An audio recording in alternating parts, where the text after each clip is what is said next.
Is there a soul? How can it be proved? Have you ever had a patient who committed suicide? A young man that we treated with drugs came to me. He put his hand into his pocket and pulled out a rope. He said, "I was about to hang myself. I changed my mind after your treatment." Can you imagine? He was carrying a rope in his pocket to hang himself. He sat in the toilet for 8 hours and couldn't get out.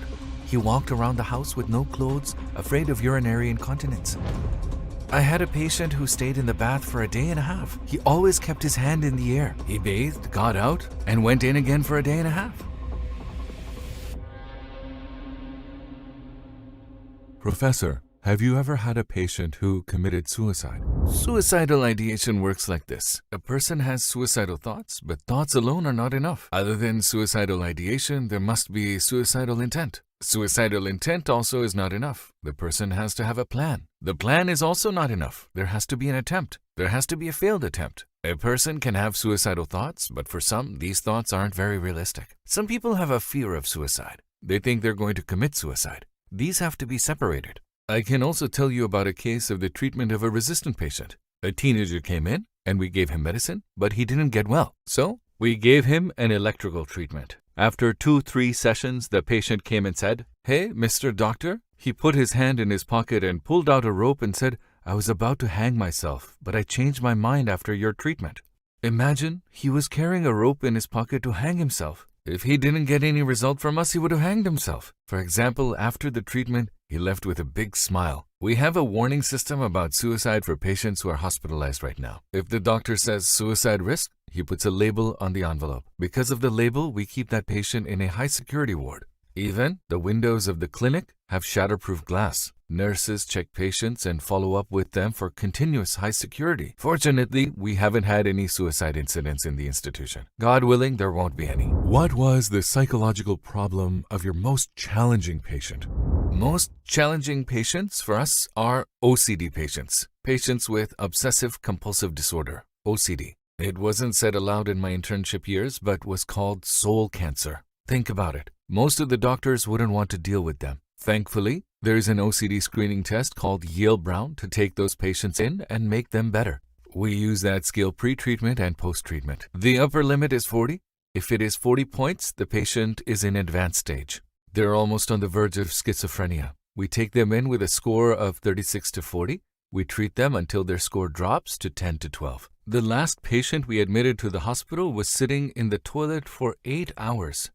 Imagine, he couldn't get out of the toilet for 8 hours. He walked around the house without clothes due to fear of urinary incontinence. There were wounds on his knees because of sitting in the toilet for hours.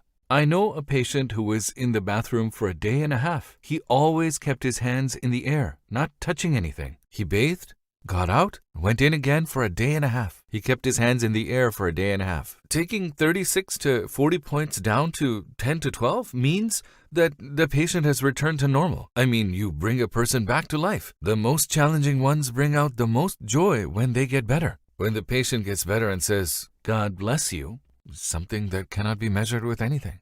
The way they rejoice, the way they pray for you, really. If you ask me what is the greatest source of motivation, this is it.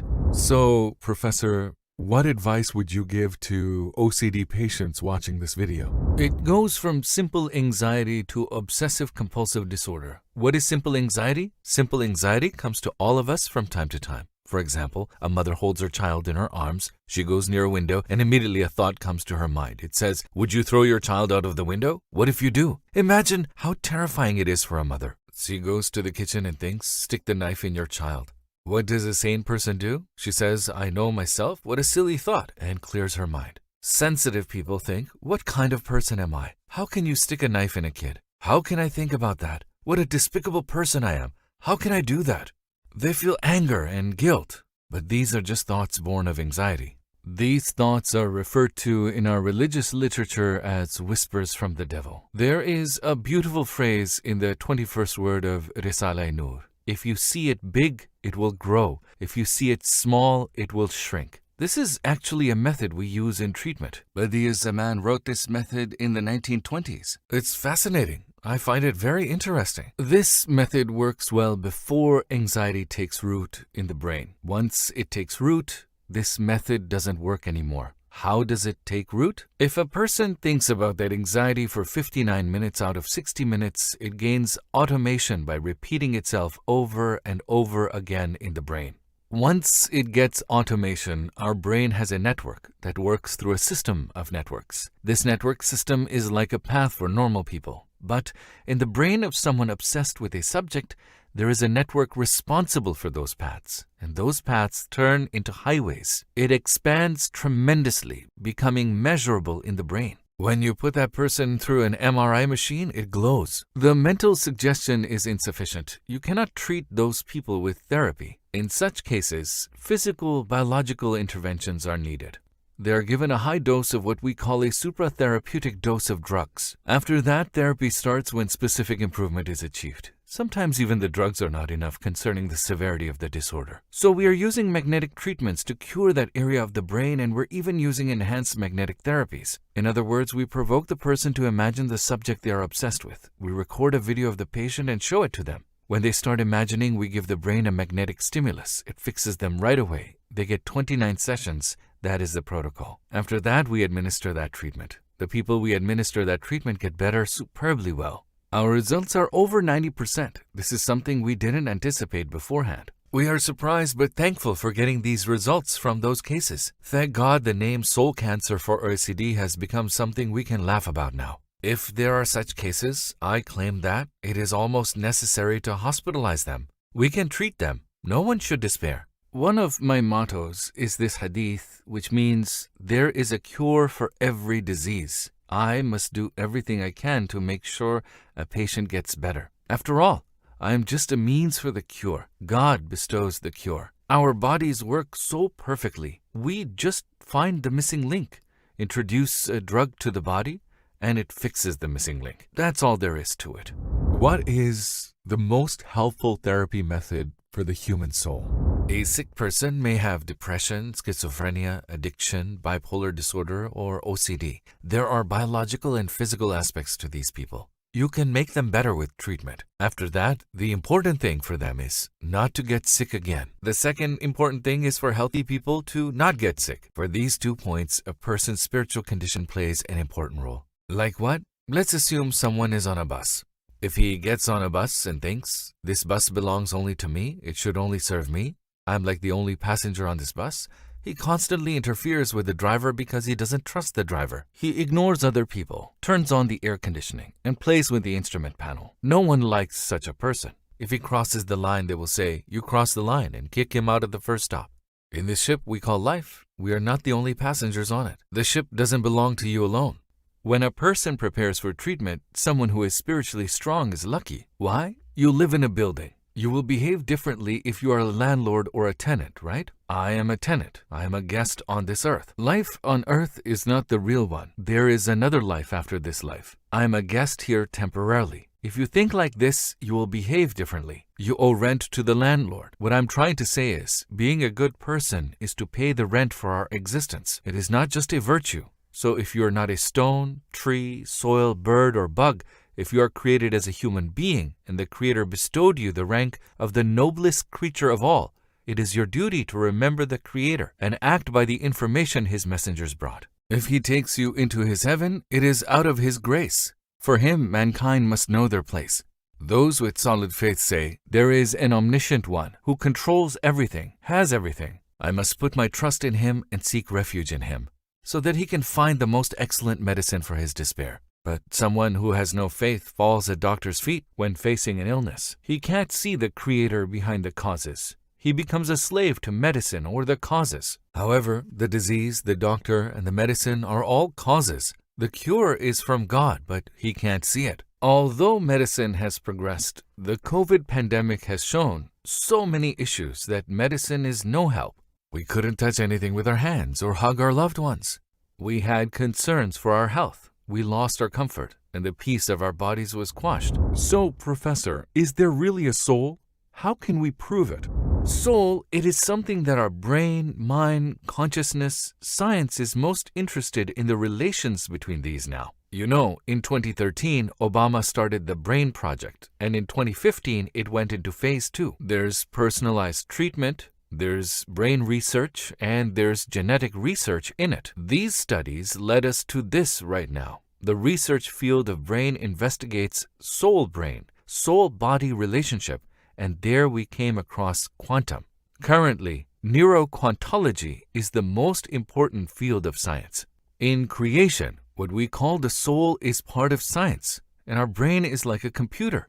The soul is a program. An external intelligence is needed to protect the soul program. What best describes the soul is the use of the computer metaphor. The electronic circuits in a computer, hard drive, etc. are called hardware. And then there's the software. Without the software, the hardware is useless. It only weighs a kilogram. A computer is made of iron, carbon, and aluminum, but its software makes it a computer. After the software was developed, it became easier to understand the soul. We understood that the soul had to be there. The soul is something we cannot describe or understand, but is also necessary. If a database is necessary, the power that creates it is a necessary being, the creator. The creator has to be the master of the quantum universe as well. What attributes would the creator have to be the master of the quantum universe? He can't be the god of animalists, pantheists, or worshippers of nature. The only thing suitable for this is the attribute of God called Tawheed, the oneness of Allah. There are ways that lead to the one true path. Positive science and observation are one of these ways. Reasoning is one of these ways.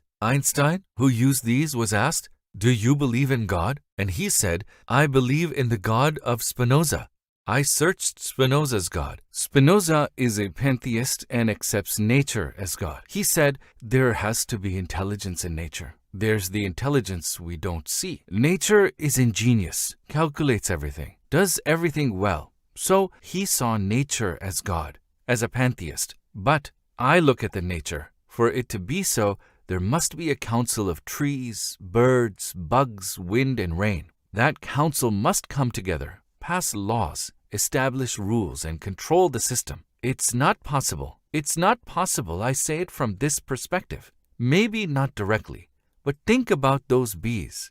They're fascinating creatures. They fertilize the plants. Where bees dwindle, the trees bloom a lot and do not bear fruit. They created a mathematical model to see what would happen if the bees disappeared. The earth will become a wasteland after 50 years if the bees disappear. All activity of life will stop. There will be just water and soil. What if people were to disappear from the universe? They created another model for that. After 50 years, the earth would be greener and more beautiful. If the earth is better off with mankind's extinction, nature can't create mankind. So, the Creator sent mankind to the earth specifically from the outside, and He provided a temporary place to them here. When you think like that, you know your place. Are there any books you recommend that should be read? First of all classical books need to be read. Some passionate about psychiatry and psychology should read all of Freud's books. Also, there is a book by Avicenna, The Canon of Medicine, including this. All of them should be read. But the first book a person should read is the Quran. Contains the message given to him by the Creator of this universe. He should read the Quran keeping the question, what does the Creator of the universe is saying to me, in mind? Science is interested in how the universe works. Religious sciences are related to reasons for the existence of the universe. If you ask, why did God create this? How did He create this? You will find the answers with positive sciences. If you ask, why did He create? You will find answers with philosophy and religious sciences. The first book to read is the Holy Quran. The second book is the universe itself. The third book to be read is books of the Maulana of this era, Imam al-Rabbani of this century, al-Ghazali of this period, Badi al-Zaman. We know that people's characteristics are categorized by different names. As a psychiatrist, how do you analyze our Prophet's, peace be upon him, character? The most remarkable feature of our Prophet, peace be upon him, is his leadership. One cannot be a leader of any society when he can't be a leader of himself or his family. He cannot lead his company or his work. The first rule of leadership is to be the leader of yourself. This is what I see in our Prophet, peace be upon him. One who leads himself can guide others and be a good example. His influence increases over them. It's called neuro-leadership, self-management of one's own brain. It is crucial to manage the emotion-thought-behavior triangle in your brain. For example, some people have a high level of knowledge. Some people become enlightened. They know sciences exceptionally well. but they can't do much good for other people because of their missing behavioral skills. I look at Rasulullah, peace be upon him. He had idealism, realism, and activism at the same time. Leaders have 3 pivots, and he managed them all the best. Therefore, as a human being, following the life of Rasulullah, peace be upon him, is a role model, is the best example that can be recommended to a Muslim. The Sunnah is like road signs for us. He has many road signs, all of which can be proved that we can follow in our life. He separated the role of servitude from the role of leadership. He said, I am the servant and messenger of God. When people over-respected him, he said, I am not the king. He said, I am a prophet. And in saying so, showed humility. Along with those roles, he showed his humility superbly. Having all the characteristics of being human, the messenger of God is the best role model. Thank you for sharing your valuable Thank you so time with us. much. Don't mention it.